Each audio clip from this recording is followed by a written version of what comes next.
Assalamualaikum. Halo kawan-kawan. Hari ini kita lanjutkan cerita Sang Nabi. Di episode ke-7 kemarin, sebelum kita mulai ceritanya, siapkan kopi dan cemilannya, dan duduk cari tempat yang nyaman. Oke, langsung saja kita mulai ceritanya. Apa artinya semua ini Mubidzan? Tanya raja penuh gundah gulana karena musibah yang mendera kerajaannya. Sesuatu tengah terjadi di negeri Arabia ini, wahai baginda raja. Jawab Mubidzan.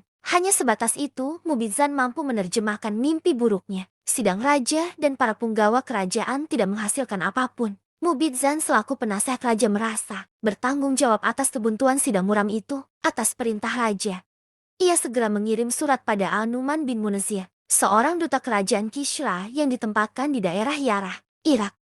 Isi dari surat itu adalah memerintahkan Anuman agar segera mengirimkan seseorang yang mampu menjawab semua kejadian di kerajaan Kisra. Berkat petunjuk budak yang dikirimkan oleh Anuman, jawaban atas rangkaian peristiwa duka itu akhirnya ditemukan dari seorang bijak bernama Sathi, seorang pertapa yang fisiknya konon hanya seperti seonggok daging menempel pada sebatang kayu. Dari pertapa inilah diperoleh keterangan yang cukup mencengangkan. Kerajaan Kisra tidak akan bertahan lama lagi dan penguasa baru akan segera datang. Namun siapakah yang akan meruntuhkan kerajaan adikuasa ini? Semua masih misteri. Sebelum agama Majusi muncul, di Persia telah berkembang ajaran Zoroaster, sebuah agama yang memberantas kepercayaan atas dewa Mithra, Yema dan Asya.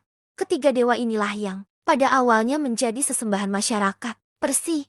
Dari sinilah kemudian muncul Zoroaster yang mengajarkan beberapa poin penting. Salah satu ajarannya adalah menuntun agar pengikutnya senantiasa menyembah Tuhan yang esa, meninggalkan penyembahan terhadap berhala, menghentikan pemujaan terhadap bintang gemintang dan kekuatan alam lainnya, mengajak manusia untuk mensucikan matahari dan api, sebatas simbol kekuatan tunggal namun bukan untuk dipertuhankan, memuliakan tanah, air dan udara sebagai sumber yang sangat dibutuhkan dalam kehidupan. Sepeninggal Zoroaster, agama ini mulai kehilangan ruh. Ajarannya banyak yang diselewengkan. Kehidupan sosial masyarakat Persia selama dalam bayangan agama Zoroaster sangat memprihatinkan. Kemerosotan moral benar-benar terasa. Salah satu yang menunjukkan rendahnya agama ini adalah membenarkan seorang laki-laki menikahi muhrimnya sendiri. Bahkan di kalangan mereka berkembang pendapat bahwa seorang anak laki-laki diperbolehkan memuaskan nafsu ibunya. Apabila seorang suami meninggal dunia, maka yang lebih berhak mendapatkan istrinya adalah anaknya. Tak ayal ajaran ini dipraktekkan oleh raja mereka, Yasteger II yang memerintah di abad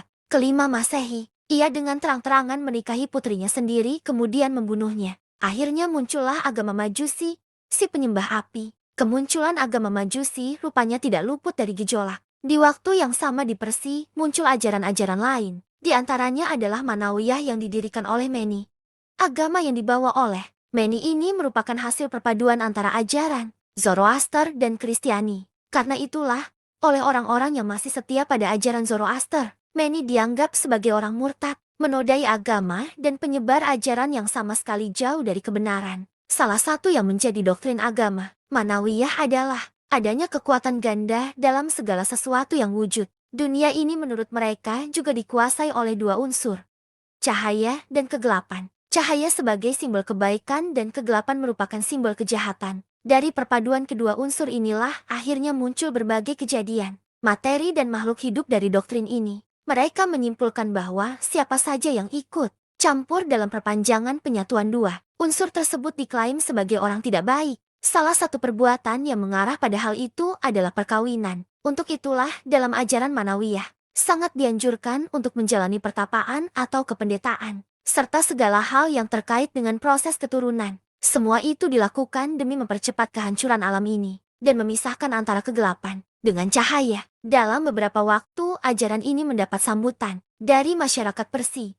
Namun pada masa pemerintahan Raja Bahram anak Hormis I, agama ini diberangus. Meni sebagai pendiri ajaran Markuniyah yang disebarkan pertama kali oleh Markiun. Namun seperti halnya agama pendahulunya, ajaran ini pun gagal menjalankan misinya yang akhirnya digantikan oleh agama Majusi. Berbagai agama yang muncul di Persia, rupanya tidak mampu mengantarkan masyarakatnya ke tatanan kehidupan yang lebih baik. Di bawah tuntunan agama-agama tersebut, Persia justru terjebak dalam konflik berkepanjangan, pertikaian, pertumpahan darah dan perpecahan kerap terjadi baik di antara mereka sendiri maupun dengan negara lain. Di masa berkembangnya agama Majusi keadaan juga kian parah. Para penyembah berhala itu sering melakukan penyerangan terhadap pengikut Al-Masih Nasrani dan merampas berbagai harta benda mereka. Akibatnya di sana sering terjadi kontak senjata dengan Romawi, yang merupakan pusat pengikut Al-Masih. Semua fenomena itu rupanya mendapat teguran dari Allah.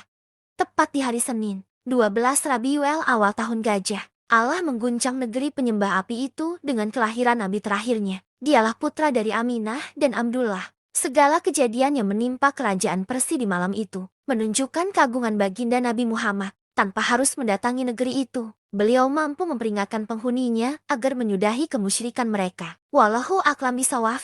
Nantikan cerita selanjutnya di episode yang akan datang. Jangan lupa subscribe, like, dan bunyikan loncengnya agar tidak ketinggalan cerita selanjutnya. Akhirul kalam. Wassalamualaikum. Sampai jumpa di cerita selanjutnya.